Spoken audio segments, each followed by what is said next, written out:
ഈശോ മിശിഹായ്ക്ക് സ്തുതിയായിരിക്കട്ടെ.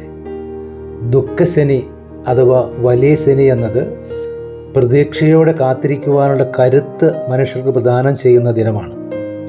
ഏത് സഹനത്തിനും സങ്കടത്തിനും രോഗത്തിനും പ്രശ്നത്തിനും ദുരിതത്തിനും ദൈവത്തിൻ്റെ മുമ്പിൽ ഒരു പ്രതിവിധിയുണ്ടെന്നും അവിടുന്ന് നമ്മുടെ ജീവിതത്തിൽ എല്ലാം നന്മയ്ക്കായി ക്രമീകരിക്കുമെന്നും ഉറച്ചു വിശ്വസിക്കേണ്ട ദിനം. ഇസഹാക്കിനെ ബലികഴിക്കാൻ തയ്യാറാകുന്ന അബ്രാഹത്തിൽ ദൈവത്തിന് കീഴ്വഴങ്ങി സഹനപാതയിലൂടെ നീങ്ങുന്ന മനുഷ്യൻ്റെ പ്രതിരൂപം നമ്മൾ കാണുന്നുണ്ട്. 3 രാപ്പകലുകൾ മത്സ്യത്തിൻ്റെ ഉദരത്തിൽ കഴിഞ്ഞിട്ട് പുറത്തു വന്ന യോനായിൽ പ്രതീക്ഷയുടെ മുകുളം നമ്മൾ ദർശിക്കുന്നു.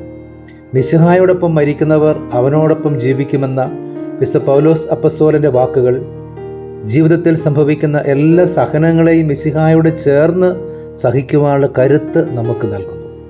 കുരിശിൽ മരിച്ച ഈശോ 3-ാം നാൾ ഉയർത്തുവെന്ന യാഥാർത്ഥ്യം ക്രിസ്ത്യാനിയുടെ വിശ്വാസത്തിൻ്റെ ജീവിതത്തിൻ്റെ ഏറ്റവും വലിയ അടിസ്ഥാനമായി നിലകൊള്ളുന്നു. ഈ ശനി ദുഃഖത്തിൻ്റേതല്ല, പ്രതീക്ഷയുടെ ശനിയാണ്. കൂടുതൽ കരുത്തോടെ ജീവിക്കുവാൻ നമ്മെ പ്രേരിപ്പിക്കുന്ന ഒരു ദിനമായി ഈ ദിവസം മാറട്ടെ.